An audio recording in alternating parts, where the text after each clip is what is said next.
مرتضی پیشوا رہبر امام بنا کر بھیجا گیا، اور جن کے قلب اطہر پر اللہ رب العزت نے اپنی آخری کتاب حمید کو نازل فرمایا۔ حمد و ثنا اور درود و سلام کے بعد لاکھوں رحمتیں ہوں آپ کے صحابہ پر، امت کے ادیبوں پر، امت کے شہیدوں پر، واعظین پر، مبلغین پر، محدثین پر، مصنفین پر، کہ جن کی وجہ سے اسلام ٹھیک اور مکمل حالت میں ہم تک پہنچا۔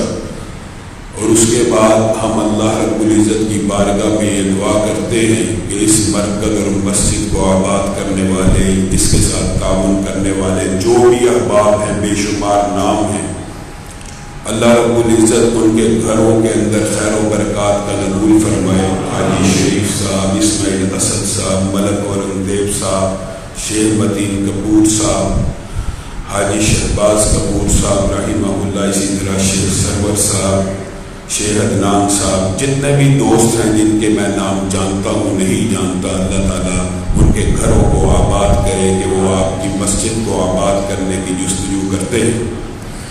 معزز صاحبین گرامی قدر، خطبہ جمعہ کا مصنون طریقہ یہ ہے کہ کھڑے ہو کر پڑھایا جائے، لیکن سفر کے اوپر سفر اور متواتر سفروں کی وجہ سے، طبیعت کی کچھ خرابی کی وجہ سے آپ کے سامنے چند گزارشات کو بیٹھ کے رکھوں گا۔ آج ہم نے ایک نہایت اہم بات کو سمجھنا ہے، اور انتظامیہ نے جو موضوع میرے ذمہ لگایا ہے، میں کوشش کروں گا کہ اللہ کی توفیق سے اس حوالے سے چند گزارشات آپ کے سامنے رکھوں۔ معزز سامعین گرامی قدر، ہم نے ایک بات یہ سمجھنی ہے کہ ہم جتنے بھی نیک عمل کرتے ہیں اس کی قبولیت کی بے شمار شرائط ہیں جو آپ کے سامنے ہیں۔ آپ نے علماء سے سنی ہیں، وہ ایک لمبی طویل لسٹ ہے، 6-7 ایسی شرطیں ہیں کہ جن کے ساتھ اعمال قبول ہوتے ہیں۔ ان میں سے پہلی شرط، اللہ نے اگر موقع دیا تو کچھ دوسری شرط کے حوالے سے چند گزارشات کو آپ کے سامنے رکھوں گا۔ سب سے پہلی شرط اعمال کی قبولیت کی کیا ہے؟ عقیدہ۔ اعمال کب قبول ہوں گے؟ جب بندے کا عقیدہ اللہ رب العزت کے بارے میں درست ہوگا۔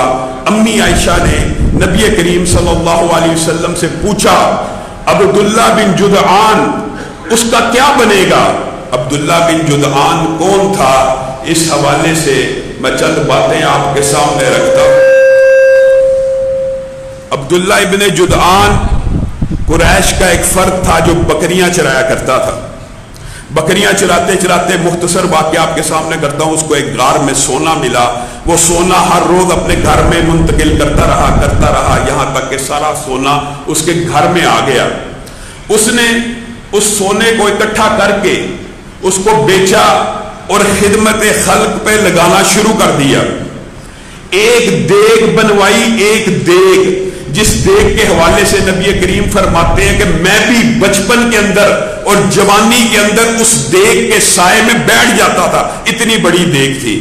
اور وہ دیگ کس لیے تھی؟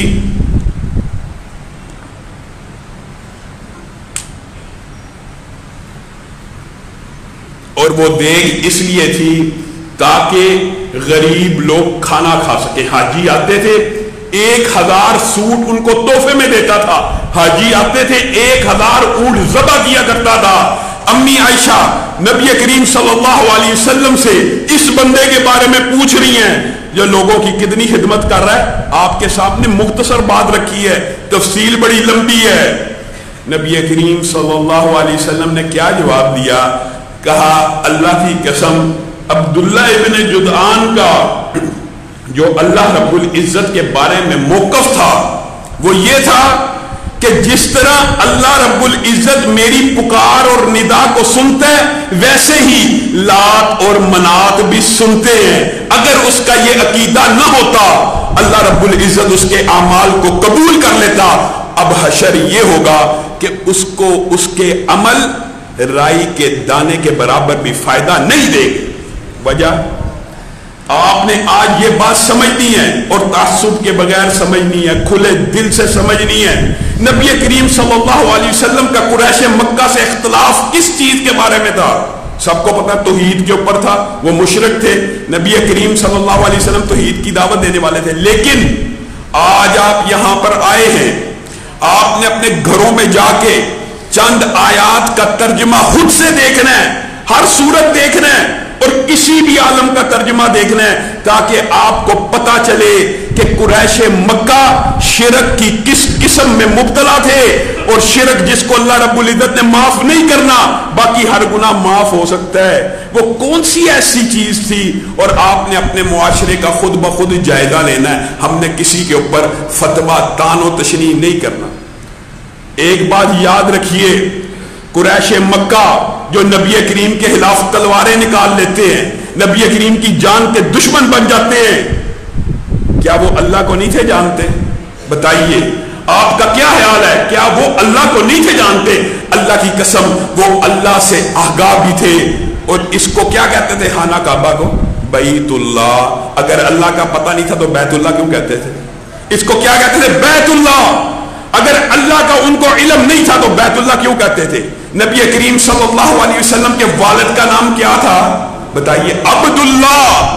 اللہ کا پتہ نہیں تھا تو نام عبداللہ کیوں تھا؟ عبد المطلب نے جب ابراہ نے حملہ کیا تو نبی کریم صلی اللہ علیہ وسلم کے دادا پردادا کے بارے میں یہ بات ملتی ہے، انہوں نے کہا جس کا گھر ہے وہ اس گھر کی حفاظت کرے گا، ہمارے ساتھ بات کچھ اور کرے۔ کس کا گھر ہے؟ اللہ کا۔ قریش مکہ اللہ کا گھر۔ یہ تو میں نے ضمنی بات کی، اس کی بڑی تفصیل ہے۔ اللہ کی قسم قریش مکہ نے جب اس بیت اللہ کو تعمیر کرنے کا ارادہ کیا تو ایک مجلس بیٹھی، انہوں نے کہا یہ اللہ کا گھر ہے، اس کی تعمیر کے اندر حرام کا مال نہیں لینا، حلال مال اکٹھا کرنا ہے۔ مال اکٹھا کیا، مال کم نکلا۔ انہوں نے کیا کہا؟ انہوں نے کہا یہ جو حتیم کا حصہ جو خانہ کعبہ گئے ہوئے ہیں، حتیم کا حصہ، انہوں نے کہا خانہ کعبہ سے باہر نکال دو، ہم نے حرام کی ایک پائی اس بیت اللہ کی تعمیر میں نہیں لگانی۔ خانہ کعبہ چھوٹا کر لیا، حرام کی کمائی نہ لگائی۔ حاجیوں کی خدمت کرنے والے، حاجیوں کو روٹیاں کھلانے والے۔ اختلاف کیا تھا؟ وجہ کیا ہے؟ آپ نے قرآن پاک کی بعض آیات کا خود مطالعہ بھی کرنا ہے، آگے یہ بات پھیلانی بھی ہے۔ اللہ رب العزت نبی کریم صلی اللہ علیہ وسلم کو حکم دے رہے ہیں، قل لمن الارض ومن فیہا۔ اللہ کہہ رہا ہے، اللہ اے محمد صلی اللہ علیہ وسلم آپ قریش مکہ سے پوچھئے، قل لمن الارض ومن فیہا، کس کی ہے بادشاہی آسمانوں اور زمینوں کی؟ قل من یرزقکم، کون ہے جو تمہیں رزق دیتا ہے آسمان سے؟ امن یملک السمع والابصار، کون تمہاری قوت سامعہ اور باصرہ کا مالک ہے؟ کون زندہ سے مردہ کرتا ہے، مردہ سے زندہ کرتا ہے؟ یعنی صرف اللہ کو نیچے مانتے، اللہ کی صفات کے بارے میں اللہ کہہ رہا ہے نبی کریم کو پوچھئے، ان قریش مکہ سے پوچھئے، قل من رب السماوات السبع ورب العرش العظیم۔ اللہ کے نبی کو اللہ کہہ رہا ہے پوچھئے 7 آسمانوں کا مالک کون ہے، عرش عظیم کا مالک کون ہے؟ سیقولون للہ، قریش مکہ کہیں گے ان سب میں بادشاہی اللہ ہی کی ہے۔ اختلاف کیا تھا بھائیو؟ اللہ کہہ رہا ہے، یہ کسی مولوی کا قول ہوتا نا تو آپ کہتے، جیسے کہا جاتا ہے یار یہ اہل حدیث ویسے مشرک ہر ایک کو بنائی جاتے۔ اللہ نبی کریم سے کہہ رہا ہے ان کفار مکہ سے پوچھ لیجئے کون ہے زمین و آسمان کا بادشاہ، کون ہے تدبیر کرنے والا، کون زندہ مردہ کرنے والا، ہر ایک کے بارے میں کہہ رہے اللہ۔ میرے بھائیوں یہاں سے ایک بات سمجھ آتی ہے کہ جتنے مذاہب اس دنیا میں گزرے ہیں ان سب کا عقیدہ ونس آف گاڈ کے اوپر ہے۔ ونس آف گاڈ کا کیا مطلب؟ ایک خدا کا، ایک طاقت کا، ایک ایسی ہستی کا تصور اگر مذہب ہوگا اس کے اندر موجود ہوگا جو ان سب چیزوں کا مالک ہے۔ کیا مطلب؟ بات کو مزید آسانی سے سمجھیے۔ آپ چھوٹے تھے، آپ کا قد چھوٹا تھا، کچھ عرصہ گزرا قد بڑا ہو گیا، کٹنگ ہر مہینے میں کرواتے ہیں، کچھ عرصہ گزرتا بال خود بہت بڑھ جاتے ہیں، ناخن کٹوایا، کچھ عرصہ گزرا ناخن بڑھ گیا، زمین کی دھرتی کو چیرا، اس کے اندر ایک دانے کو بویا، وہ دانہ 700 بالیوں میں منتقل ہو گیا۔ یہ سارے کا سارا سسٹم کون چلا رہا ہے؟ اس کو کہتے ہیں توحید ربوبیت۔ جتنے دنیا کے مذاہب ہیں جن کا نام مذہب ہے، میں ملحد، بے دین اور انکار الہ کرنے والوں کی بات نہیں کر رہا. دنیا میں صرف ایک گروہ ہے جس کو انگلش میں ایتھیسٹ کہتے ہیں، خدا کے منکر، مذہب کے منکر. صرف وہ توحید ربوبیت کے قائل نہیں ہے. باقی دنیا میں جتنے مذہب ہیں، عیسائیوں، یہودیوں، مذہب نام ساتھ لگا ہوا ہے، وہ ایک خدا کے قائل ہیں. میرے بھائیوں، یہ توحید کی جو قسم ہے کہ پھول رنگ کھلا رہے ہیں، ہر انڈے میں سے مختلف بچہ نکلتا ہے، درخت لہلہا رہے ہیں، فصلیں لہلہا رہی ہیں، یہ ساری کی ساری باتیں تو توحید ربوبیت کے اندر آتی ہیں. ان ساری باتوں کا اقرار تو قرآن پاک کی آیات آپ کے سامنے پڑھی ہیں. ان سب کا اقرار تو قریش مکہ بھی کر رہے ہیں. آپ نے وجہ اختلاف اور نقطہ اختلاف سمجھنا ہے. دنیا کے اندر یہ بات بھی سمجھ لیجئے، ہندو مت مذہب ہے کہ نہیں؟ مذہب ہے. اللہ کی قسم، کوئی پاگل اور کم عقل ہوگا تو اہم پرستی ہوتی ہے، مسلمانوں میں بھی ہے، لیکن کوئی کم عقل ہی ہوگا جو یہ سوچتا ہے کہ ہندو مٹی کو پوجا کر رہا ہے، ہندو مٹی کے سامنے سر جھکاتا ہے. نہیں، وہ مٹی، اس کے پیچھے ایک ذات ہوتی ہے، وہ مٹی ایک تمثیل ہے، وہ مٹی ایک صنم ہے، وہ مٹی ایک بت ہے. کس کا؟ رام کا. کس کا؟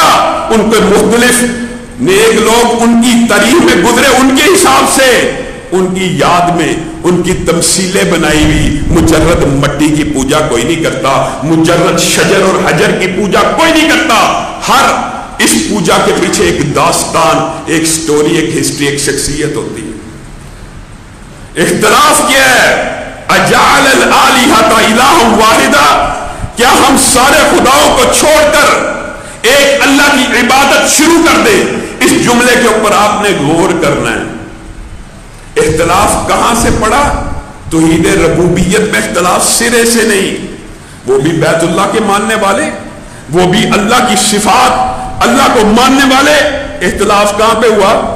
اختلاف یہاں پہ ہوا کہ نبی کریم صلی اللہ علیہ وسلم نے جب یہ کہا وَإِلَٰهُكُمْ إِلَٰهٌ وَاحِدٌ، آج کے بعد عبادت صرف ایک اللہ کی ہوگی، اور عبادت کے اندر سجدہ بھی ہے. سجدہ عبادت ہے کہ نہیں؟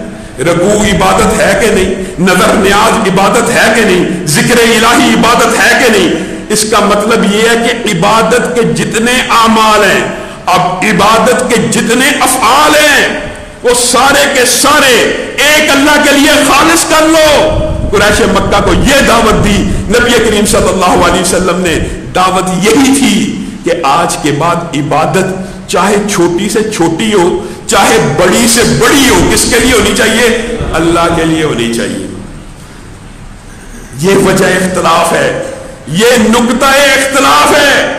اکرمہ بن ابی جہل کا، حضرت اکرمہ بن ابی جہل کا واقعہ مشہور ہے، سب نے سنا ہوگا. مختصر کیا ہے؟ مکہ سے دوڑ رہے ہیں، کشتی پہ بیٹھ رہے ہیں، کشتی ہچکولے کھا رہی ہے.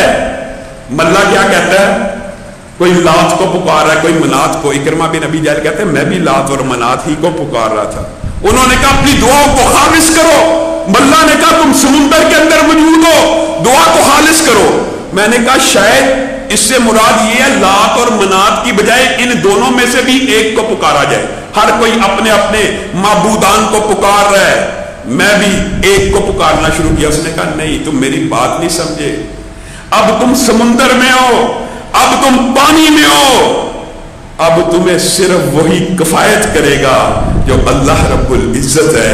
اور یہ بات بھی اگر مولوی اپنی زبان سے کہے الزام لگ سکتا ہے. اللہ رب العزت کلام حمید میں کہہ رہے ہیں فَإِذَا رَكِبُوا فِي الْفُلْكِ دَعَوُا اللَّهَ فَإِذَا رَكِبُوا فِي الْفُلْكِ دَعَوُا اللَّهَ. جب وہ کشتیوں میں سوار ہوتے، کشتی بھنور میں پھنس جاتی تو خالص اللہ کو پکارنا شروع کر دیتے. جب اللہ ان کی نجات دیتا تو خشکی پہ آگے پھر شرک شروع کر دیتے. اکرمہ بن ابی جہل کے کان میں ملا کا یہ جملہ ٹکرایا، اس سمندر کے اندر وہی بچائے گا جس ہستی کا نام اللہ ہے. اکرمہ کہتے ہیں دماغ کے سارے اندھیرے چھٹ گئے، سینہ کھل گیا. اگر سمندر کے اندر بھی وہی بچانے والا ہے تو پھر خشکی میں بچانے والا کیوں نہیں ہے؟ کہا کہ کشتی پڑی کری، واپس نبی کریم صلی اللہ علیہ وسلم کی بارگاہ میں آ کر اسلام کو قبول کر لیا۔ پر ہمارا آج کا مسلمان تان و تشنیع مقصود نہیں ہے۔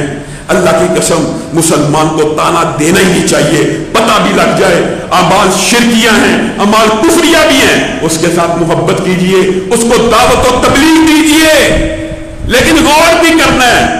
مکہ کا مشرک جب کشتی میں سوار ہو فَإِذَا رَكِبُوا فِي الْفُلْكِ دَعَوُا اللَّهَ، اور آگے اللہ نے مخلصین کا لفظ بھی پکارا ہے، صرف ایک اللہ کو پکارنا شروع کر دیتے تھے۔ اور آج کا مسلمان کلمہ کو کیا کہتا ہے؟ جب گرداب میں پھنستی ہے کشتی تب بچاتا ہے معین الدین چشتی۔ مکہ کا مشرک کیا کہہ رہا ہے، آج کا مسلمان کیا کہہ رہا ہے؟ دونوں کے عقیدوں میں آپ نے یہ بات سمجھنی ہے۔ سورۃ یونس آیت نمبر 18، اللہ کی قسم سب سے بڑا اختلاف نبی کریم کا وہی تھا جو آج تک چلا آ رہا ہے قریش مکہ کے ساتھ، وَيَعْبُدُونَ مِن دُونِ اللَّهِ مَا لَا يَضُرُّهُمْ وَلَا يَنفَعُهُمْ، اور وہ پوجا کرتے ہیں کس کی؟ جو نہ ان کو نفع دیتے ہیں نہ نقصان۔ بات یہاں تک ہوتی مبہم ہو سکتی ہے کہ بتوں کے بارے میں ہے۔ آگے اللہ کیا کہہ رہا ہے؟ آپ نے گھر جا کے سورۃ یونس آیت نمبر 18 کا ترجمہ پڑھنا ہے، کسی بھی مولوی کا اٹھا کے پڑھ لیجئے۔ وَيَقُولُونَ هَؤُلَاءِ شُفَعَاؤُنَا عِندَ اللَّهِ، اور کیا کہتے ہیں؟ اللہ کہہ رہا ہے یہ عبادت کر رہے ہیں، اللہ اس کو عبادت کہہ رہا ہے، اور ان کا قول کیا ہے؟ کس قول کو اللہ نے عبادت کہا ہے؟ بتائیے۔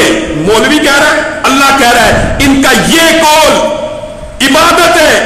کیا عبادت ہے؟ کیا قول ہے؟ وَيَقُولُونَ هَؤُلَاءِ شُفَعَاؤُنَا عِندَ اللَّهِ، یہ ہم ان کی عبادت تھوڑی کر رہے ہیں، یہ تو ہمارے سفارشی ہیں اللہ کے سامنے۔ رکیے، ٹھہریے، آج معاشرے کے اندر غور کیجئے، سب سے زیادہ شرک کس بنیاد پہ ہوتا ہے؟ اور اللہ تعالیٰ مکہ کے مشرک کا شرک بیان کر رہا ہے۔ اللہ ساتھ میں کیا کہتا ہے؟ سبحانہ وتعالی عما یشرکون، جملے ہیں یہ جو باتیں ہیں اللہ اس شرک سے پاک ہے۔ ایک آیت نمبر 18 سورہ یونس کی جا کے آپ نے دیکھنی ہے کہ کسی ذات کا وسیلہ واسطہ ذریعہ بنانا اللہ تعالیٰ اس کو شرک کہہ رہا ہے، میں نہیں کہہ رہا۔ اور سورۃ زمر آیت نمبر 3، وَالَّذِينَ اتَّخَذُوا مِن دُونِهِ أَوْلِيَاءَ، میرے بھائیوں کتنا آسان ترجمہ یہاں پہ بیٹھ کے آپ کر سکتے ہیں، نہیں آتا قرآن کھائیے۔ سورۃ زمر آیت نمبر 3، وَالَّذِينَ اتَّخَذُوا مِن دُونِهِ أَوْلِيَاءَ، جو اللہ کے علاوہ اوروں کو ولی پکڑتے ہیں، اوروں کی عبادت کرتے ہیں، ان کا کمنٹ کیا ہوتا ہے، ان کا قول کیا ہوتا ہے؟ اللہ کی قسم اللہ نے کون سی ایسی بات ہے جو قرآن میں نہیں بیان کی؟ ما نعبدہم، ما نعبدہم، وہ کہتے ہیں ہم ان کی عبادت نہیں کرتے۔ اللہ کہہ رہا ہے کہ یہ شرک کر رہے ہیں، اور ان کا قول اللہ کیا کہہ رہا ہے؟ یہ کہتے ہیں ہم ان کی عبادت نہیں کرتے۔ ما نعبدہم الا لیقربونا الی اللہ زلفی، یہ تو بڑے نیک لوگ ہیں، یہ ہماری تو اللہ براہ راست سنتا نہیں ہے۔ ما نعبدہم، ہم ان کی عبادت تھوڑی کرتے ہیں، الا لیقربونا الی اللہ زلفی، یہ ہمیں اللہ ہی کے قریب کرنے والے ہیں، یہ ہمیں اللہ ہی کے تو قریب کرنے والے ہیں۔ میرے بھائیوں اللہ کے قریب کرنے والے قیامت تک سورۃ زمر کے اندر اللہ رب العزت نے شرک کے ہر باطل فلسفے کا رات ایسے دیا ہے کہ قیامت تک مشرک صرف یہی دلیل پیش کرے گا۔ دلیل بھی اللہ نے بتا دی کہ ما نعبدو، ہم ان کی عبادت نہیں کرتے بلکہ یہ ہمیں اللہ کے قریب کرنے والے ہیں۔ اور اللہ نے کہا قیامت تک شرک کسی ایک بنیاد کے اوپر ہوگا، اور یہی قول ہوگا، یہی جملہ ہوگا۔ میرے بھائیوں وَإِذَا سَأَلَكَ عِبَادِي عَنِّي فَإِنِّي قَرِيبٌ، اللہ کہتا ہے میں قریب ہوں۔ آج کا مولوی کہتا ہے نہیں نہیں اللہ تو بہت دور ہے، اللہ کہتا ہے میں قریب ہوں، نہیں نہیں تو دور ہے۔ اللہ کہتا ہے میرے سے مانگو میں پکار کا جواب دوں گا، نہیں نہیں اللہ تو جواب نہیں دے گا، تجھے واسطہ وسیلہ ذریعہ طریقہ چاہیے۔ معاذ اللہ، اللہ کہتا ہے میں قریب ہوں، مولوی کہتا ہے دور ہے۔ اللہ کہتا ہے میں بغیر اسی واسطے وسیلے ذریعے کے سنوں گا، تو کہتا ہے واسطے وسیلے ذریعے سے سنے گا۔ اور عجیب و غریب فلسفہ پتا کیا ہے؟ عجیب و غریب فلسفہ جو اللہ حی ہے، جو اللہ قیوم ہے، جس کو نیند آنا تو دور کی بات ہے، اونگ بھی نہیں آتی، اونگ آنا تو دور کی بات ہے، تھکتا بھی نہیں ہے، وہ اللہ براہ راست نہیں سنتا. لیکن کوئی آدمی مر جائے، مخلوق نیک ولی اللہ مر جائے، جب تک زندہ تھا دیوار کے پیچھے کی نہیں سن رہا، دور کی نہیں سن رہا، اپنے مریدین کی سن نہیں رہا، لیکن جیسے ہی مر گیا براہ راست سننا شروع ہو گیا. وہ مر کے براہ راست سن رہے، اور جو اللہ حی اور قیوم ہے وہ تیری براہ راست نہیں سنتا. یہ کیسا فلسفہ؟ یہ کہاں سے آیا؟ اللہ کی قسم نبی کریم صلی اللہ علیہ وسلم نے ایک ایک بات، اللہ رب العزت نے ایک ایک بات کون کے بیان کر دی. میرے بھائیوں بات آئیے تو سمجھ لیجیے، ہے دکھ کی بات، ہے افسوس کی بات، لیکن یہ جو لوگ وسیلہ واسطہ ذریعہ کا شرک کرتے ہیں، ذات کا وسیلہ واسطہ دینا، ان سے پوچھا جائے آپ کیوں کرتے ہو؟ یہ یار اللہ کے نیک بندے یا اولیاء اللہ ہیں، یہ ہمیں اللہ کے قریب کرتے ہیں، دعویٰ یہی ہے. لیکن میں آپ کو حقیقت بات بتاؤں، یہ دعویٰ بھی جھوٹا ہے. یہ اس سے بھی آگے بڑھ چکے ہیں. کفار مکہ تو یہ کہتے تھے مَا نَعْبُدُهُمْ إِلَّا لِيُقَرِّبُونَا إِلَى اللَّهِ زُلْفَىٰ، یہ ہمیں اللہ کے قریب کرنے والے ہمارے سفارشی ہیں. هَؤُلَاءِ شُفَعَاؤُنَا، یہ ہمارے سفارشی ہیں. یہاں پہ سفارش کا تصور بھی ختم ہو گیا. سیدھا کیا کہا جاتا ہے؟ یا رسول اللہ مدد. اس میں بتائیے کون سا وسیلہ ہے؟ دل کھول کے، زمینوں کو کٹول کے، میرے بیٹی بھائی بھی غور کرے، یا رسول اللہ مدد میں کون سا وسیلہ ہے؟ یا علی مدد میں کون سا وسیلہ ہے؟ نہیں ہے وسیلہ. یہ تو براہ راست انہی سے مدد مانگی جا رہی ہے. وہ تو واسطہ وسیلہ ذریعہ اللہ اس کو بھی شرک ہے، اور آپ براہ راست مانگے تو آپ کی شرک نہیں. وسیلے جو کس میں جائز ہیں آپ کو پتا نہیں چاہیے. 3 قسمیں شریعت میں جائے. ایک غار کا مشہور واقعہ جو بھی اسکول میں گیا ابتدائی کتابوں میں موجود تھا. 3 آدمی غار میں پھنس جاتے ہیں. ہر کوئی اپنے نیک عمل کا وسیلہ لیتا ہے. میں نے نیکی کی، میں اپنی نیکی کو اللہ کی بارگاہ میں پیش کر رہا ہوں. کیوں؟ اللہ کے لیے کی ہے، اللہ کے سامنے پیش کیا. اللہ یہ نیک عمل ساری زندگی اگر میری نمازیں با جماعت ہے، اگر آپ سمجھتے ہیں خالص آپ کے لیے تو یہ کام کر دیجیے، جائز ہے. غار کے واقعے میں نیکی کا وسیلہ دینا جائز، اپنی نیکی کا. دوسری بات اللہ رب العزت نے کلام حکیم میں خود بیان کر کیا؟ اللہ رب العزت کے خوبصورت نام ہے فَقْرُوا بِهَا وَلِلَّهِ الْأَسْمَاءُ الْحُسْنَى. اللہ رب العزت کی صفات ہے. اللہ تو رحمان ہے، رحم کرتے. اللہ تو رضاق ہے، رزق دیتے. اللہ کو اس کی صفات کا واسطہ دینا جائز ہے، کوئی حرج نہیں. اللہ کی صفات ہے، اپنے نیک اعمال کا وسیلہ دینا جائز، اللہ کی صفات کا وسیلہ دینا جائز. تیسری اہم قسم جس کے اوپر ہمارا اختلاف ہے وہ بھی سمجھ لیجیے. ہم کہتے ہیں کہ نبی کریم صلی اللہ علیہ وسلم کے پاس آ کے صحابہ نے دعا کروائی، نبی کریم نے کی. کسی زندہ کے پاس جا کے، کسی نیک آدمی کے پاس جا کے اس کو یہ کہنا دعا کر دیجیے، یہ دعا ہے، یہ نیک آدمی کی دعا ہے، یہ کسی کی ذات کا وسیلہ نہیں ہے. اس کو ذات کے وسیلے کے اوپر محمول کرنا اور سمجھنا بہت بڑی خطا ہے. ذات کے وسیلے کو اللہ نے پہلے ہی قرآن پاک میں آپ کے سامنے آیتیں رکھی، لیکن جو سب سے بڑی دلیل پیش کی جاتی ہے وہ بھی سن لیجیے. دلیل بھی انہی کے خلاف ہے اور پیش بھی وہ کرتے ہیں حیران کو بات ہے. نبی کریم صلی اللہ، اور یہ بات بھی یاد رکھیے اللہ کی قسم اگر وسیلے کی یہ قسم ہمیں قرآن و سنت سے پتہ نہ چلتی تو ہم کسی زندہ کے پاس بھی دعا کروانے نہ لگتے. جو چیز اجازت ہے وہ جائز ہے. نبی کریم کے پاس آئے صاحب کی دعا کی، اللہ کے رسول مال ہلاک ہو گیا، راستے برباد ہو گئے، قحط پڑ گیا، دعا کیجیے. نبی کریم نے بھی ہاتھ نیچے نہیں کیا، بارش ہونا شروع ہو گئی.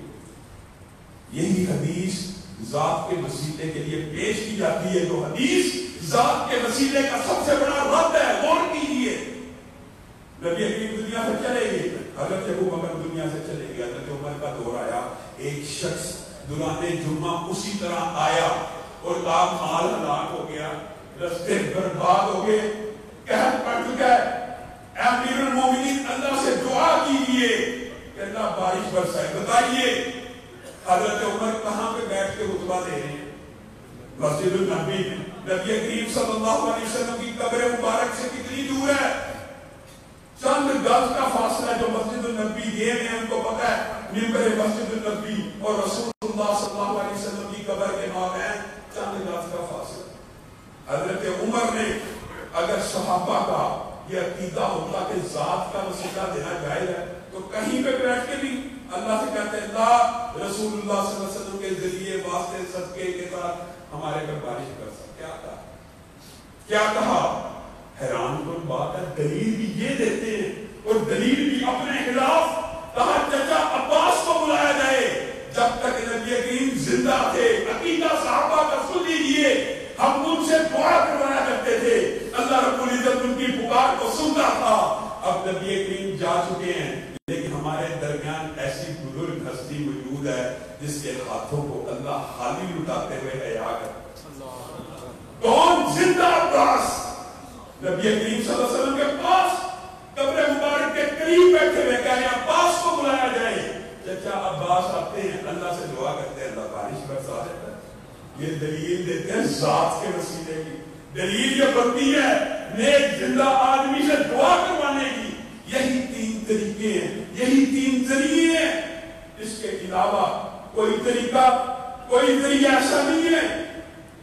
کسی کی ذات کا واسطہ آپ صرف سورۃ یونس کی آیت نمبر 18 سورۃ زمر کی آیت نمبر 30 کا مطالعہ کر لیجئے. شرک کے سارے باطل فلسفے آپ کو مٹتے ہوئے نظر آئیں گے. آگے چلیے. توحید کی یہ دو قسمیں. پہلی قسم ربوبیت کے اوپر دنیا کے مذاہب کے مابین کوئی اختلاف نہیں ہے. بات آپ کے سامنے آسان کر کے رکھ رہا ہوں. مدارس کے طلباء تو جانتے ہیں ربوبیت الوہیت وغیرہ کو. ربوبیت کا مطلب نشو و نما اور تربیت کے سارے سسٹم یہ دنیا کا ہر مذہب قائل ہے. ایک ہستی چلا رہی ہے ایک مافوق الفطرت, ایک ایسی ذات, ایک ایسا ضابطہ جس کا احاطہ نہیں کیا جاتا ہر مذہب میں. دوسری بات توحید الوہیت کہ عبادت کے جتنے بھی افعال ہیں, عبادت کے افعال میں دعا ہے کہ نہیں, ذکر ہے کہ نہیں, مانگنا ہے کہ نہیں, پکار ہے کہ نہیں, ندا ہے کہ نہیں, یہ بھی ساری کی ساری صرف ایک اللہ کے لیے ہوتی ہے. اور عبادت کی جو تیسری نہایت اہم, توحید کی جو تیسری نہایت اہم قسم ہے وہ کیا ہے؟ میرے بھائیوں اللہ کی قسم توحید کی اس قسم کے اندر ہم سب نے بہت ٹھوکر کھائی. معاشرے کے اندر بھی اس قسم کے حوالے سے بہت سی ٹھوکر اور اختلاف اور باطل نظریات موجود ہیں.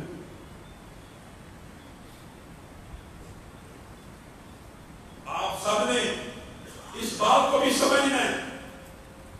بہت اہم بات ہے کیا اور دکھ پتہ کیا ہوتا ہے ہمارے مدارس کے اندر نصاب کے اندر توحید کی قسموں کے بارے میں پڑھایا جاتا ہے. مجھے ایک بات بتلائیے, جب ہمارے دو بڑے مذہبوں کے اندر یہ کتابیں اس طرح پڑھائی جاتی ہوں کتنی خطرناک بات ہے. سمجھیے نبی کریم صلی اللہ علیہ وسلم کے پاس ایک صحابی آئے اور آ کے کہا میری ایک لونڈی ہے جو سن نہیں سکتی لیکن مجھے لگتا ہے اس نے اسلام کو قبول کر لیا, اس نے ایمان کو قبول کر لیا. کیسے پتا چلے گا؟ اللہ کے رسول نے کہا مجھے پتا چل جائے گا. آپ اس کو لے کے اس لونڈی کو بلایا گیا. نبی کریم صلی اللہ علیہ وسلم نے اس سے صرف ایک سوال کیا. بعض روایات میں دو. پہلا سوال کسی کی بھی اصلاح کرنی مقصود ہو, کسی کو بھی عقیدہ توحید سمجھانا ہو, یہاں سے ابتدا ہوتی ہے. اس لونڈی سے نبی کریم نے کیا پوچھا؟ این اللہ, اللہ کہاں ہے, اللہ کہاں ہے؟ لونڈی نے اشارہ کیا. نبی کریم نے بھی اشارے سے پوچھا, اس نے بھی اشارہ کیا. اللہ کہاں ہے؟ اس نے انگلی کو اٹھایا, اللہ آسمان میں. نبی کریم نے صحابی کو کیا کہا؟ اس کو آزاد کر دے, یہ مومنہ ہے. آج دکھ اور افسوس کی بات کیا ہے ہمارے مدارس کے نصاب میں نہیں, سکولوں کے نصاب میں بھی اللہ کہاں ہے, اللہ کہاں ہے. اللہ ہر جگہ پہ ہے, اللہ ہر چیز میں ہے, اللہ ہر جگہ ہے, اللہ مخلوقات کے اندر ہے. خالق اور مخلوق کا فرق ختم کر دیا نصاب کے اندر. صرف سکولوں کے نصاب کے اندر نہیں، اللہ تعالیٰ ایمان کی نشانی بتلا رہا ہے. این اللہ، اللہ کہاں ہے؟ جو کہے گا اللہ آسمان میں ہے وہی مومن ہے. آپ کو اور مجھے بچپن سے کیا پڑھایا جاتا ہے؟ اللہ کہاں ہے؟ اللہ ہر جگہ میں ہے. اللہ کہاں ہے؟ اللہ ہر جگہ ہے. اللہ کہاں ہے؟ اللہ مخلوق میں ہے. ہر مخلوق اللہ ہی کی ذات کا پرتو ہے. یہ جملے وجود ہیں نصاب کے اندر لکھے ہوئے. چلو یہ تو اسکول کا نصاب ہو گیا. مدارس کے نصاب کے اندر پتا کیا لکھا ہو؟ انا للہ و انا الیہ راجعون. ایک اپنے نصاب کی ابتدا کرتا ہے اللہ کی ذات کے بارے میں، اور کیا کہتا ہے؟ نہ اللہ آگے ہے نہ پیچھے، نہ اوپر ہے نہ نیچے ہے، نہ دائیں ہے نہ بائیں ہے، نہ متصل ہے عالم کے نہ منفصل ہے عالم سے. کیا مطلب؟ معاذ اللہ، اللہ کی ذات ایک گورکھ دندہ ہے. معاذ اللہ. اور صوفی شاعروں نے اللہ کی قسم اللہ کی یہ توہین کر بھی تھی کہ تو ایک گورکھ دندہ ہے. معاذ اللہ، اللہ ایک گورکھ دندہ ہے. دوسرا مسلک ابتدا کرتا ہے اللہ کی ذات کے بارے میں. کسی کو تان کرنا مقصود نہیں ہے بھائیوں، اصلاح کرنا مقصود ہے. اللہ کی قسم میرے دیوبندی بریلوی بھائی، اس بات کے اوپر اگر دلائل سے غور و فکر کریں، بات مشکل نہیں ہے. بات مشکل نہیں ہے. کیا پڑھایا جاتا ہے؟ اللہ کہاں ہے؟ دوسرا ہی کہتا ہے آگے بھی ہے پیچھے بھی ہے، دائیں بھی ہے بائیں بھی ہے، اوپر بھی ہے نیچے بھی ہے، متصل عالم کے منفصل عالم کے. کیا مطلب؟ ہر چیز ہی اللہ ہے، ہر چیز میں اللہ ہے. کیا خالق اور مخلوق کا فرق ختم کر دیا گیا؟ کیا خالق مخلوق سے جدا نہیں ہے؟ اللہ رب العزت نے ایک ہی آیت میں ان دو باطل نظریات کا رد کر دیا. ایک ہی آیت ہے، دونوں باطل نظریات رد. الرحمن علی العرش استوى، اللہ وہ ہے جو اپنے عرش کے اوپر جیسے اس کی شان کے لائق ہے متمکن ہے. ام امنتم من فی السماء امنتم، قرآن پاک میں 19 سے زائد آیتیں ہیں، 19 سے زائد، جس میں اللہ رب العزت نے اپنی جہت کو الگ بیان کیا ہے، آسمان کی طرف بیان کیا ہے. بلکہ خود کہا ام امنتم من فی السماء اپنی ذات کے بارے میں جو آسمان میں، امنتم من فی السماء اپنی ذات کے بارے میں. اللہ رب العزت نے جب بھی جہت کو بیان کیا، اونچائی کی جہت کو بیان کیا، ہر جگہ ہر چیز میں نہیں بیان کیا. قد نرا تقلب وجهک فی السماء، پیارے حبیب ہم آپ کی نظروں کو آسمان کی طرف اٹھتا ہوا دیکھتے تھے، پھر آپ کی مرضی سے قبلہ رخ تبدیل کر دیا. اس کی طرف اٹھی، آسمان کی طرف. اگر ہر چیز میں، ہر جگہ میں، ہر مخلوق میں اللہ ہے تو نبی کریم کا معراج کہاں ہوا؟ نبی کریم کے معراج کے لیے آسمان پہ جانے کی حاجت ضرورت کیوں کی؟ اگر ہر چیز میں اللہ، ہر جگہ میں اللہ، اور معاذ اللہ یہ گورکھ دندہ ہے. وَكَلَّمَ اللَّهُ مُوسَىٰ تَكْلِيمًا. اللہ رب العزت کی ذات کو مشہور بنانے والوں، اللہ نے کلام کیا. یہ کلام حمید ایک ہستی کا، ایک ذات کا کلام ہے، کسی مبہم شے کا نام نہیں ہے. وہ میرے بھائیوں غور و فکر کرو. اللہ کی قسم ہم مسلمانوں نے توحید کا کیا بیڑا غرق کیا. پہلے عیسائیوں نے کیا گناہ کیا؟ انہوں نے عیسیٰ کو اللہ کا بیٹا بنا دیا. یہ بات بھی سمجھ لیجیے. بات آئی ہے تو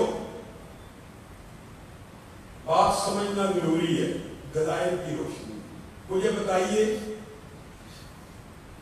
اللہ رب العزت نے کلام حمید کے اندر اس آیت کو نازل کیا، لقد خلقنا الانسان فی احسن تقویم. اس کا کیا ترجمہ ہے؟ انسان اشرف المخلوقات. جتنی مخلوقات پیدا ہوئی ان میں سے افضل کون ہے؟ بشر، انسان، جس کی دلیل قرآن پاک میں ترمنا بنی آدم وغیرہ وغیرہ، حتیٰ کہ سب سے بڑی دلیل کیا ہے کہ ہم نے ساری نورانی مخلوقات کو حکم دیا آدم کو سجدہ کرو. بتائیے یہ سجدہ عبادت کے لیے تھا؟ اللہ یہ چاہتا تھا کہ یہ نورانی مخلوق آدم کی عبادت شروع کر دیں؟ نہیں، اللہ کی قسم یہ سجدہ تعظیم کے لیے تھا. یہ انسان کی اشرف المخلوقات سمجھانا مقصود تھا.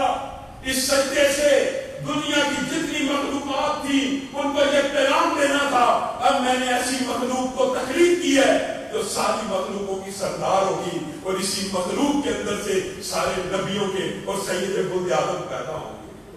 یہ اللہ رب العزت نے اس بارے میں بتائیے کوئی ابہام ہے کہ انسان اشرف المخلوقات ہے؟ فرشتوں فرشتوں کے نورانی مخلوقات کے سب سے بڑے سردار جبریل امین ہیں، ان کو بھی حکم ملا آدم کو سجدہ کر، ان کو بھی حکم ملا. سب سے بڑے نورانی مخلوقات میں جو سردار ہیں وہ جبریل امین. ہمارے یہاں پہ بھائیوں نے، میں یہ بات مانتا ہوں، کہا محبت سے ہوگا، کہا محبت میں ہے، لیکن دلائل نہیں. کہا نبی کریم صلی اللہ علیہ وسلم نور ہے. سابقہ لوگوں نے تو صرف بیٹا کہا تھا، انہوں نے کیا کہا؟ نبی کریم نور ہے. جب ان سے یہ بات کی جاتی ہے نا، یار نور ہونا کون سی افضلیت کی بات ہے؟ نور تو کم کا درجے کی مخلوق ہے، بشر سے بشر افضل ہے. ہم محبت کی وجہ سے یہ کہتے ہیں کہ جو افضل مخلوق ہے نبی کریم کا تعلق اسی سے ہے. آپ محبت کی وجہ سے آپ کو مبالغہ لگا، آپ نے نور کو افضل سمجھا، آپ کہتے ہیں کہ نبی کریم نور ہے. لیکن جب دلائل دیے جاتے ہیں کہ بشر افضل ہے، قرآن سے ثابت ہے، فرشتوں نے بشر کو سجدہ کیا، تو ایک گروہ ان میں بھی پیدا ہوا، معاذ اللہ. کیا گروہ پیدا ہوا؟ ٹھیک ہے ہم آپ کے دلائل کو مانتے ہیں، نور افضل نہیں ہے بشر سے، لیکن کائنات کا ایک نور بشر سے افضل ہے. وہ نور خالق کا نور ہے. اور کیا کہا؟ نور من نور اللہ. نبی کریم صلی اللہ علیہ وسلم اللہ ہی کے نور کا حصہ ہے، چونکہ خالق کا نور ہے، یہ مخلوق نہیں ہے، یہ خالق ہی کا نور ہے، اس لیے یہ بشر سے افضل ہے. انہوں نے صرف بیٹا بنایا اور تم نے کیا کہا؟ جو تھا عرش پہ خدا ہو کر اتر پڑا مدینہ میں مصطفیٰ ہو کر. تم نے کیا کمی کی ہے بتائیے؟ اللہ رب العزت نے کلام حمید میں اس دکھ کا اظہار خود کیا. پہلا دکھ اللہ بیان کر رہا ہے، کیا کہا؟ یہ اتنی گندی بات ہے، یہ اتنی بری بات ہے اگر کوئی بندہ یہ کہے کہ اللہ نے اپنا بیٹا پکڑا یا اللہ کے ہاں بیٹا پیدا ہوا. یہ اتنی سخت بات ہے، یہ اتنی کڑوی بات ہے، زمین و آسمان تباہ و برباد ہو جائیں. یہ قول اس بات سے بھی زیادہ سخت ہے. پھر آگے چل کے اللہ کیا کہتا ہے؟ لیکن بعض ایسے بھی ہیں وَجَعَلُوا لَهُ مِنْ عِبَادِهِ جُزْءًا. نعوذ باللہ، یہ مسلمانوں کے لیے تھا، یہ بدقسمتی مسلمانوں کے نصیب میں آئی. اور بعض ایسے ہوں گے وَجَعَلُوا لَهُ مِنْ عِبَادِهِ جُزْءًا، میرے ہی بندوں کو میرا ہی جز بنا دیں گے. قُلْ هُوَ اللَّهُ أَحَدٌ اللَّهُ الصَّمَدُ لَمْ يَلِدْ وَلَمْ يُولَدْ وَلَمْ يَكُنْ لَهُ كُفُوًا أَحَدٌ. میرے بھائیو، اللہ کی قسم، اللہ خالق ہے، باقی ہر شے مخلوق ہے، اور مخلوق میں سے بھی سب سے افضل اگر کوئی ہے تو بشر ہے، اور بشر میں سے بھی سب سے افضل اگر کوئی ہے تو نبی کریم صلی اللہ علیہ وسلم. آپ نے ان کو اللہ ہی کی ذات کا حصہ بنا کے چلو. نبی کریم تک بات رہتی تو ٹھیک تھی. ٹھیک سے مراد میں یہ نہیں کہتا شرک کی تائید کر رہا ہوں، ایک فلسفے کے اعتبار سے لاجک اور منطق ہے، لیکن آپ نے تو اس پر بحث نہیں کیا. آپ نے تو کہا ہر چیز میں اللہ ہے، ہر مخلوق میں اللہ ہے، ہر جگہ میں اللہ ہے. اور میرے بھائیوں، آپ کو کیا مبالغہ لگ گیا؟ کہا اس لیے ہم یہ کہتے ہیں ہر چیز میں، ہر ذات میں اللہ کے. اللہ کہتا میں قریب ہوں. قریب ہونے کا مطلب یہ ہے کہ معاذ اللہ اللہ مخلوق کے اندر ہے. یہ کہاں سے فتویٰ ہے میرے بھائیوں؟ اللہ رب العزت نے جو مخلوقات پیدا کی ہیں ان میں سے بھی ایسی صلاحیت ہے بعض مخلوقات کے اندر. کیا آپ حیران رہ جائیں جب یوسف کو ایسے دھکا پڑا نا تو جبریل امین کہاں سے؟ ساتویں آسمان کے اوپر. اللہ رب العزت نے جبریل امین کو کہا میرے یوسف کے پاؤں کنویں کی زمین پہ مت لگیں کہ ان پر چوٹ پہنچے. کہاں پہ؟ ساتویں آسمان پہ. پیر کو نیچے کیا، حضرت یوسف کے پاؤں کے نیچے آ گیا.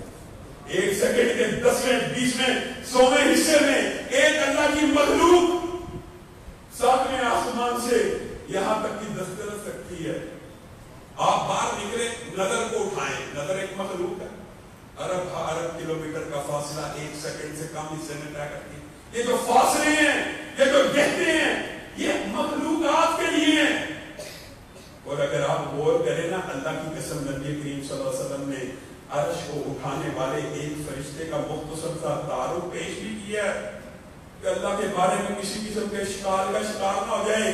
اللہ نے مخلوقات میں سے اتنی بڑی مخلوق پیدا کی ہے کہ پہلے آسمان کے اوپر ایسے فرشتے وہ سجدہ کرے نا، آسمان کی چولہے ہلنا شروع ہوئے، اور عرش کو جن فرشتوں نے اٹھایا ان میں سے ایک فرشتے کی اللہ تعالیٰ نے نبی کریم کے ذریعے مختصر سے حالات آپ کو مجھے بتائیں، اس کا سر اللہ کے عرش کے نیچے ہے اور اس کے پاؤں 7 زمینوں سے بھی نیچے ہیں۔ ایک تیز رفتار پرندہ اگر اس کے کان سے اڑنا شروع کرے اور کندھے تک کا سفر کرنا چاہے 500 برس بیت جائیں، صحیح حدیث ہے، وہ فاصلہ طے نہیں کر سکتا۔ تم نے اللہ رب العزت کو کیا سمجھا ہے؟ آئیے اللہ رب العزت کی دسترس میں، اللہ کے لیے فاصلہ مخلوق ہے، وقت بھی مخلوق ہے، اللہ کے لیے اس کی اہمیت کیا ہے؟ امی عائشہ کہتی ہیں قربان جاؤں اللہ کی سماعت کے اوپر۔ میرے بھائیوں، میری آواز جہاں تک سپیکر ہے وہاں تک جا رہی ہے، میں اس دیوار کے پیچھے دیکھ نہیں سکتا، یہ سپیکر تک جہاں تک آواز جا رہی ہے بس اس کے پیچھے سن نہیں سکتا۔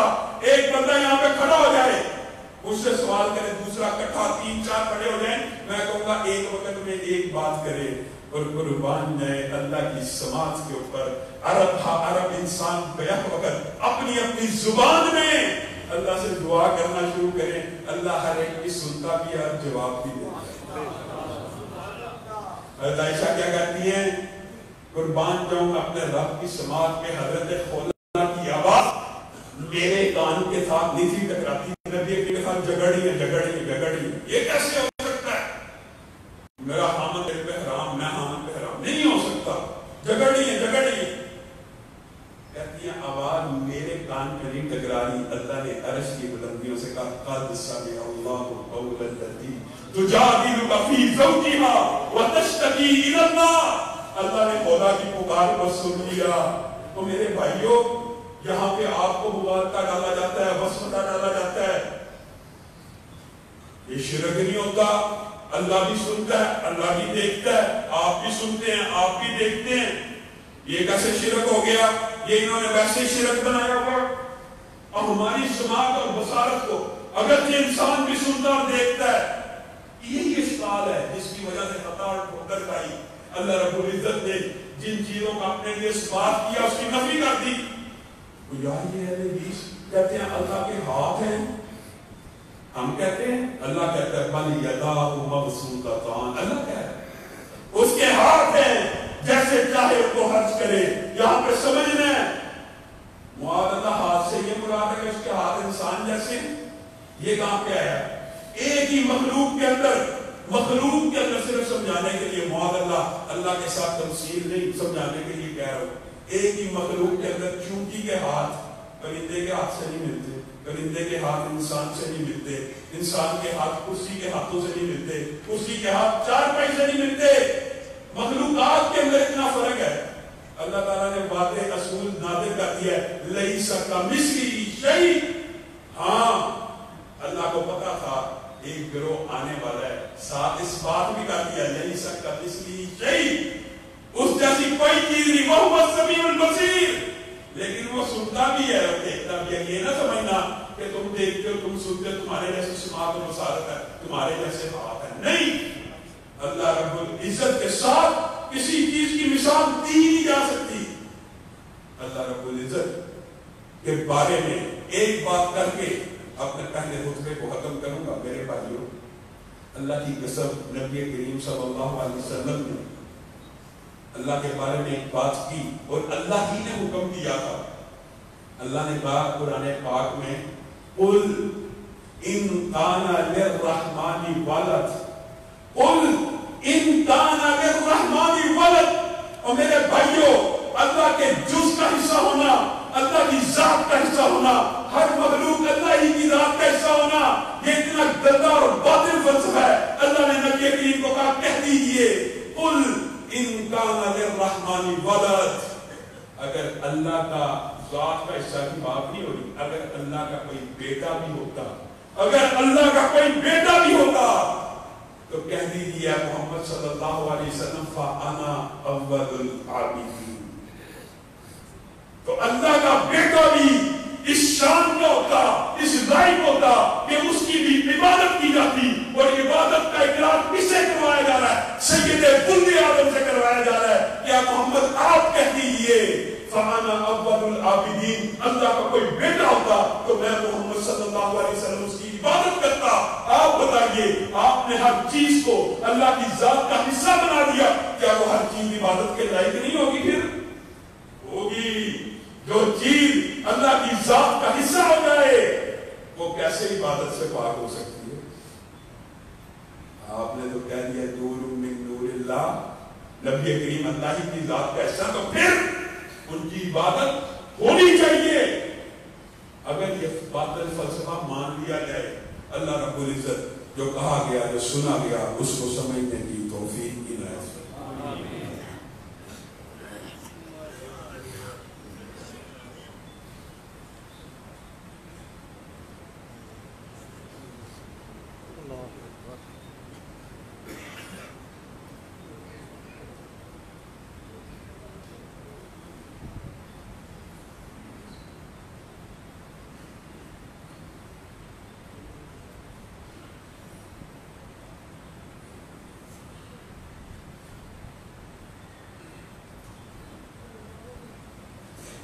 إن الحمد لله نحمده ونستعينه ونستغفره ونؤمن به ونتوكل عليه ونعوذ بالله من شرور أنفسنا ومن سيئات أعمالنا. من يهده الله فلا مضل له ومن يضلل فلا هادي له وأشهد أن لا إله إلا الله وأشهد أن محمدا عبده ورسوله. أما بعد فإن خير الحديث كتاب الله وخير الهدي هدي محمد صلى الله عليه وسلم وشر الأمور محدثاتها وكل محدثة بدعة وكل بدعة ضلالة وكل ضلالة في النار. معزز سامعین گرامی قدر, یہ بات تو توحید کے حوالے سے تھی, اور دوسری ایک بات مختصر جو آپ کے سامنے رکھنا چاہتا ہوں, جس کے اندر معاشرے میں بہت سے اشکالات ہیں, ایک توحید کے حوالے سے اور ایک نبی کریم صلی اللہ علیہ وسلم کی حدیث کے حوالے سے. میرے بھائیوں, یہ باطل گندا فلسفہ معاشرے میں پروان چڑھ رہا ہے کہ حدیث بہت عرصے کے بعد لکھی گئی, حدیث کا قرآن سے کیا موازنہ, جو بات نبی کریم صلی اللہ علیہ وسلم کی قرآن کے مطابق ہوگی ہم صرف وہ مانیں گے, باقی نہیں مانیں گے. میرے بھائیوں, اللہ کی قسم یہ باطل فلسفہ ہے, اس کے لمبے چوڑے دلائل ہیں, موضوع طویل ہے, لیکن صرف چند باتیں آپ کے سامنے رکھنا چاہتا ہوں. مجھے بتائیے, ایک یہودی اگر اٹھے اور کہ سود حرام ہے, قرآن کے مطابق بات ہے, مانی جائے گی کہ نہیں مانی؟ عیسائی کے زنا حرام ہے, قرآن کے مطابق بات مانی جائے گی. ہندو کے خنزیر کا گوشت حرام ہے, قرآن کے مطابق مانی جائے گی. بات غلط ہے, لیکن غور کیجیے, قرآن کے مطابق تو اگر یہودی, سکھ, عیسائی, ہندو کی بات ہو وہ بھی مانی جائے گی. آپ کو کس نے کہہ دیا کہ رسول اللہ صلی اللہ علیہ وسلم کی بات قرآن کے مطابق ہو تب بھی مانی جائے گی؟ رسول اللہ کی بات کبھی قرآن کے خلاف ہوتی نہیں ہے. رسول اللہ کی بات ہمیشہ قرآن کی تشریح ہوتی ہے, قرآن کا بیان ہوتی ہے. آپ نے رسول اللہ کو کیا مقام دیا؟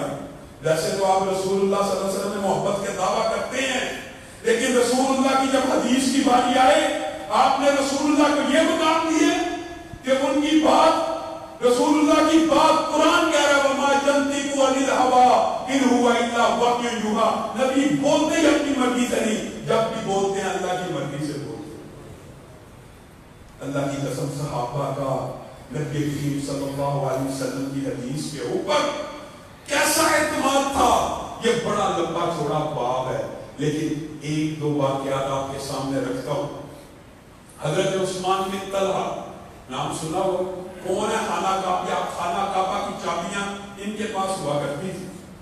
فتح مکہ کے موقع پر نبی کریم صلی اللہ علیہ وسلم نے حضرت بلال کو کہا جاؤ عثمان بن طلحہ سے چابیاں لے کے آؤ, میں نے بیت اللہ میں جانا. حضرت بلال گئے, ان کی والدہ نے بھی اسلام قبول نہیں تھا کیا تھا, تو عثمان اسلام قبول کر چکے تھے. اپنے والدہ کو کہہ رہے ہیں میں نے چابیاں دینی ہے. والدہ کہہ رہے ہر دن اس کو چابیاں نہ دینا, یہ دین سے پھر گئی, ہمارے دین پہ نہیں. بحث ہو رہی ہے, حضرت بلال باہر کھڑے. نبی کریم صلی اللہ علیہ وسلم نے حضرت عمر کو کہا بہت تاخیر ہو گیا, عمر جائیے. عمر گھر کے باہر پہنچتے, کہتے عثمان کہاں چابیاں؟ حضرت عمر, آپ کہتے ہیں امیر عمر کی آواز ہیبت ہو, دبدبا. ان کی والدہ نے آواز سنی, کہتے ہیں دے دو اس کو چابیاں دے دو. آواز کتنی روک ہے. حضرت عثمان آئے, چابیاں پکڑانے کے لیے کہا نہیں نہیں. رسول اللہ نے کہا عثمان کو ساتھ لے کے آنا ہے, چابیاں میں نہیں پکڑ سکتا, چابیاں آپ ہی نے پیش کرنی. حضرت عثمان جاتے ہیں, نبی کریم صلی اللہ علیہ وسلم کو چابی پکڑاتے ہیں. لمبا باب ہے نبی کریم نے حالات کے اندر عبادت بھی کی, بتوں بھی بڑا بنایا, سارا کو بائے سارے صحابہ نے پہنچا ہے. یا خانہ کعبہ کی چابیاں نبی محترم کے ہاتھ میں. آج شاید ابو بکر کو مل جائے, شاید عمر کو مل جائے, شاید بلال کو مل جائے, کچھ کرنے آ رہے ہیں. نبی کریم کہتے ہیں عثمان بن طلحہ کہا کرتا روتے ہوئے گھر چلے گئے. کہا لگتا اس نے دل سے چابیاں نہیں دی, اس کو بلایا جائے. پوچھا کیوں روتے ہو, کیا دل سے چابیاں نہیں دی؟ کہا آقا اللہ کی قسم دل سے چابیاں دی ہیں, روتا اس بات کے اوپر ہوں. ایک دن ایسا تھا آپ مکہ کے اندر کھڑے تھے, آپ نے مجھے کہا تھا مجھے چابی دو, میں کچھ دیر کے لیے عبادت کرنا چاہتا ہوں, تو میں نے آپ کو دھتکار دیا تھا. اس وقت آپ نے مجھے ایک بات کہی تھی, میں وہ بات یاد کر کر کے رو رہا ہوں. اور حجیت حدیث کے اوپر یہ کتنی عظیم بات ہے. اس وقت آپ نے یہ کہا تھا عثمان ایک دن آئے گا یہ چابیاں میرے ہاتھ میں ہوں گی اور میں جس کو چاہوں گا دوں گا. میں رو رہا ہوں کہ اس وقت میں بھی یہ سمجھتا تھا جس بندے کو اس کے اپنے رشتہ دار مکہ میں ٹھہرنے نہیں دے رہے, وہ یہ کہہ رہا ہے ایک دن آئے گا یہ چابیاں میرے پاس ہوں گی. نبی کریم مسکرانا شروع ہو گئے, کہا عثمان خذوہا خذوہا خالدتن طالدتن. عثمان بن طلحہ آج یہ چابیاں میں بنو طلحہ کو پکڑا رہا ہوں, پہلے کافر نے پکڑائی تھی چھین لی گئی, آج محمد صلی اللہ علیہ وسلم پکڑا رہے ہیں. خالدتن طالدتن یہ تیرے خاندان میں رہیں گی یہاں تک کہ ایک ظالم اور کافر آئے گا جو تجھ سے چابیاں چھین لے گا. میرے بھائیوں حجیت حدیث کے اوپر اس سے بڑی کیا دلیل ہو سکتی ہے. 1400 برس گزر گئے, خانہ کعبہ کی تولیت بدلتی رہی, کبھی عثمانی آئے, کبھی عباسی آئے, کبھی اموی آئے, کبھی فاطمی آئے. ہاں مکہ کی تولیت بدلتی رہی, لیکن اللہ کی قسم چابیاں رہی تو عثمان بن طلحہ کے خاندان. 1400 برس گزر گئے, کسی کو چابی چھیننے کی جرات نہ ہو سکی. آگے آئیے صحابہ نبی کریم کے طول, آپ کہتے ہیں حدیث, حدیث کی کیا اہمیت ہے؟ عجیب و غریب فلسفہ. ہم صرف قرآن کو مانیں گے, اللہ کی قسم قرآن کو براہ راست مانا ہی نہیں جا سکتا. کیوں؟ نبی کریم نے کہا یہ قرآن ہے, تب مانا. آپ بتائیے قرآن پاک کی پہلی وحی کیا تھی, بتائیے. اقرا, سب کو پتا کہاں پہ ہے؟ قرآن کی ابتدا اقرا سے کیوں نہیں ہو رہی؟ جو صرف قرآن کی بات کرتے ہیں وہ جواب دے اقرا قرآن کی شروع میں ہونی چاہیے, کیسے آخر میں چلی گئی؟ کہیں گے وہ نبی کریم نے رکھی. واہ نبی کریم صلی اللہ علیہ وسلم قرآن کے بارے میں تو سچ بولتے ہیں, لیکن جب اپنی بات کرتے ہیں معاذ اللہ خیانت کرتے ہیں. یہ کہاں سے فلسفہ آیا؟ اللہ کی قسم نبی تو ایسا امین ہے, امین ہے. جنگ احد کے اندر دان شہید زخمی ہو چکے, دل ٹوٹ ہے, منہ سے الفاظ نکل گئے. اللہ کیسے اس قوم کو ہدایت دے گا؟ اللہ یہ صفوان بن امیہ, حکیم بن ہشام, تین بندوں کے نام ان کو کیسے ہدایت دے گا؟ ساتھی وہی نازل ہوئی لیس لک من الامر شیء او یغفر لهم او یتوب علیہم. بتائیے اس سے بڑا ایمانت دار میں نبی ہو سکتا ہے؟ دل ٹوٹ ہے, زخمی ہے, کہہ دیا اللہ اس قوم کو کیسے ہدایت دے گا؟ اللہ نے ساتھی وہی ڈال دی. محمد صلی اللہ علیہ وسلم آپ کا اس کے ساتھ کیا تعلق ہے؟ اللہ کی مرضی ہے, سب کو ہدایت دے دے, سب کو معاف کر دے. اور اللہ کی قسم فتح مکہ کے موقع پہ لوگوں نے دیکھا پوری قوم نے اسلام کو قبول کر دیا. یہ تین ویروں نے بھی قبول کر دیا. نبی کریم خائن ہے؟ آپ سمجھتے ہیں نبی کریم صلی اللہ علیہ وسلم کی حدیث حجت نہیں ہے؟ نبی کریم نے کہا فاتحہ پہلے آئے گی, بقرہ بعد میں آئے گی, یہ تو آپ نے مان لیا. ہم صرف قرآن کو مانتے ہیں. کیسے قرآن آپ کے پر نازل ہوا ہے؟ قرآن نبی کریم نے کہا ہے قرآن کو مانا گیا. قرآن کی ایک آیت بھی نبی کی حدیث کے بغیر قرآن میں ہے ہی نہیں, ایک آیت بھی. نبی نے کہا یہ قرآن ہے تو ہے. مجھے ایک بات ویسے بتائیے, ایک اپنی منطقی بات بھی کرتا ہوں کہ نبی کریم صلی اللہ علیہ وسلم کے بارے میں قرآن میں آپ نے آیتیں سنی ہو، من یطیع الرسول فقد اطاع اللہ، جو اللہ کے رسول جن پکڑ لو، جس نے رسول اللہ کی اطاعت کی اس نے اللہ کی اطاعت کی، جو مجھ سے محبت کرتا ہے رسول اللہ سے محبت کرتا ہے اس نے میرے سے محبت کی وغیرہ۔ آپ کو پتہ ہے یہ کتنی آیات ہے قرآن پاک میں؟ 700 مقامات پر بل واسطہ یا بلا واسطہ رسول اللہ کی پیروی کا حکم ہے، 700 جگہ پہ۔ اینڈ کہاں پہ کی؟ لَقَدْ كَانَ لَكُمْ فی رسول اللہ اسوۃ حسنہ، یہ رسول آیا تھا اس قرآن کا ترجمہ تشریح بیان کرنے۔ اور یہ بات بھی یاد رکھیں، جھوٹ بولا جاتا ہے کہ صرف قرآن کی حفاظت کا ذمہ ہے، ان علینا جمعہ و قرآن، آگے کیا ہے؟ ثم ان علینا بیان، اللہ کہتا ہے اس کے بیان کی حفاظت بھی میری ذمہ داری۔ کیوں؟ وجہ سنیں، لاجک کا کیا منطق ہے؟ اللہ 700 مقام پہ کہہ رہا ہے رسول اللہ کی صبح نمونہ، رسول اللہ کی شام نمونہ، رسول اللہ کا دن نمونہ، رسول اللہ کا اٹھنا بیٹھنا تقریر مسجد پر نمونہ۔ اللہ 700 جگہ پہ کہہ رہا ہے۔ آپ ایک مثال دیتا ہوں، کسی دردی کے پاس جائیں، اس کو ایک کپڑا دیں اپنا اور کہیں سیمپل کے مطابق سی دینا، پھر فون کریں سیمپل کے مطابق سی دینا، 700 دفعہ اس کو پال ملائیں اور کہیں سیمپل کے مطابق سی دینا، اور وہ سیمپل آپ دردی کو دے کے نہ رہے ہو۔ دردی کا کیسا بہت آدمی ہے، 700 دفعہ فون کا سیمپل دے ہی نہیں رہا۔ معاذ اللہ، اللہ رب العزت نے 700 دفعہ مجھے اور آپ کو خط لکھا، پیغام دیا کہ اس رسول کی پیروی کرنی ہے، اس کی صبح شام کی پیروی کرنی ہے۔ وہ صبح شام محفوظ ہی نہیں، وہ محفوظ نہیں ہے۔ معاذ اللہ، کس کی پیروی کرنی ہے؟ اگر وہ محفوظ ہی نہیں تو کس کی پیروی کرنی ہے؟ حضرت ابی طرف اللہ کی قسم، صحابہ کا حدیث رسول کے اوپر جو اعتماد تھا بندہ حیران رہ جاتا ہے۔ ابھی ذرا غفاری فوت ہونے لگے ہیں، نظر کا عالم ہے، نظر کا عالم ہے۔ بیوی رونا شروع ہو گئی، جنگل میں اکیلے ہیں، میں اکیلی عورت ہوں، بوڑھی ہوں، کون آپ کو دفنائے گا، کون کفنائے گا؟ حضرت ابی ذر کہتے ہیں ابشری ولا تبکی، تجھے میں خوشخبری سناؤں، تجھے رونا نہیں ہے۔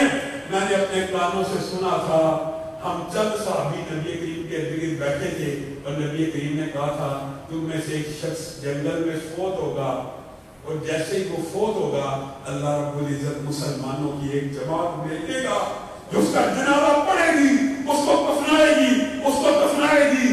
آج میں غور کر رہا ہوں، وہ سارے لوگ دنیا سے چلے گئے ہیں، مجھے یقین ہے میں ہی رہ گیا ہوں کوئی شخص۔ تو نے صرف جب میرا انتقال ہو میری میت کو جھونپڑی سے باہر نکال کے رکھ دینا ہے، مجھے کفن نہیں کرنا، کیونکہ اللہ ایک جماعت بھیجے گا۔ اور رسول اللہ کی حدیث کے اوپر ایسا اعتماد تھا، ادھر روح نکلی، ادھر عبداللہ ابن مسعود اپنے پرانے دوست سے ملنے کی خاطر دروازے میں دستک دے۔ آپ نے حدیث کو کچھ سمجھا ہی نہیں؟ اللہ کی قسم، ایک حدیث کے اوپر عمل کرنا میرے بھائیوں، یہ اتنی بڑی خوشخبری کی بات ہے۔ آپ بتائیے، ایک بندہ منڈی گیا ہے، اس نے حلال پیسوں سے حلال قربانی نہیں دی، 70,000 حلال کمایا، گائے حلال نہیں دی، گائے کا کان کٹا ہوا، گائے کا کان کٹا ہوا، قربانی لگ جائے گی؟ کیوں نہیں لگے گی؟ کیونکہ رسول اللہ صلی اللہ علیہ وسلم نے کہہ دیا کہ عیب دار قربانی نہیں لگنی۔ اور تمہیں کیا ہو گیا ہے؟ قربانی عیب دار ہو، رسول اللہ کی مہر نہیں لگتی۔ نماز عیب دار بھی قبول ہے، حج عیب دار بھی قبول ہے، عمرہ عبادتیں عیب دار بھی قبول ہے؟ نہیں، اللہ کی قسم عبادت وہی قبول ہے جس کے اوپر رسول اللہ صلی اللہ علیہ وسلم کی مہر ہے۔ آخری بات کر کے اپنی بات کو ختم کروں گا۔ رسول اللہ نے کہا کل غزوہ تبوک ہے، جاؤ نکلو، فلاں فلاں بندہ ضرور جائے۔ جمعہ پڑھانے آئے، سامنے عبداللہ بیٹھے، عبداللہ کیوں نہیں گیا؟ تجھے تو میں نے کل کہا تھا رسول اللہ جیسے آپ نے مجھے کہا، مجھے لگتا میری زندگی کا آخری لشکر ہوگا، مجھے ایسے فیل ہوا۔ میں نے کہا مسجد النبی کے اندر نماز کو ادا کروں، بتائیے خلوص ہے، بڑی بات ہوتی ہے، نیت نہیں ہونی چاہیے، نیت اس سے زیادہ نہیں ہو سکتی۔ آپ کے پیچھے جمعہ پڑھنا چاہتا تھا، آخری زندگی کا اگر جمعہ ہو تو رسول اللہ کے پیچھے پڑھا ہو، مسجد النبی میں ادا کیا ہو۔ نبی کریم صلی اللہ علیہ وسلم نے ان کی تعریف کی، نشانی پہ شکن پڑ گئی، کہا عبداللہ تو بات سمجھا نہیں، اللہ کی قسم پوری زمین بھر سونے کی ہو، تو اللہ کی بارگاہ میں خرچ کر دے، تو ان کے اجر و ثواب کو نہیں پہنچ سکتا جنہوں نے میری بات سن کے عمل کر لیا، نہیں پہنچ سکتا میرے بھائیوں۔ اسی لیے رسول اللہ صلی اللہ علیہ وسلم نے کہا تھا میری امت کے اوپر ایک وقت آنے والا ہے جب میری حدیث پہ چلنا مشکل ہو جائے گا۔ اس وقت جو رسول اللہ کی حدیث پہ چلے گا اس کو 50 آدمیوں کا ثواب پہنچے گا۔ صحابہ غور کر رہے ہیں 50 آدمی ہیں اللہ کے رسول، ان میں سے یا ہم میں سے ایک صحابی اگر آج جو حرج کرے آج کا امتی پوری زمین پر سونا چاندی کرتا اس کے جو ثواب کو نہیں پہنچ سکتا، لیکن نبی کریم نے حدیث کی اہمیت بیان کرنے کی کہا اللہ کی قسم امت کے اوپر ایسا وقت آنے والا ہے جب داڑھی رکھنا اتنا مشکل ہو جائے گا۔ مفہوماً کہہ رہا ہوں، بندہ داڑھی رکھنا چاہے گا، بیوی منع کر دی، داڑھی رکھنا چاہے شادی نہیں ہوگی۔ ایک چھوٹی سی حدیث ہے، ہم بنتے والے حدیث ہے لیکن ہمارا حدیث کے ساتھ تک عمل کیا ہے، حدیث پہ عمل کرنا ہمارے لیے بھی مشکل ہے۔ نبی کریم نے کہا وہ دور ایسا آئے گا پھر اس دور میں جو بندہ میری حدیث پہ عمل کرے گا اس کو تم میں سے 50 صحابہ جتنا اجر ملے گا۔ اللہ رب العزت جو کہا گیا جو سنا گیا اس کے اوپر عمل پیرا ہونے